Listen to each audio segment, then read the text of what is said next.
Aja ngece karo wong ora duwe. Sebab sing ora duwe dina iki bisa dadi sing nulungi awakmu sesuk. Akeh wong kaya sing atine garing lan wong kere sing atine emas. Rejeki kuwi ora tansah diwujudake saka dhuwit.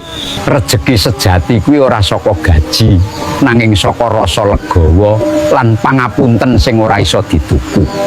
Wong sing seneng ngremehke sejatine mung nuduhke yen batine luwih mlarat tinimbang dompete. Mula aja gumunggung karo sing kok duwe.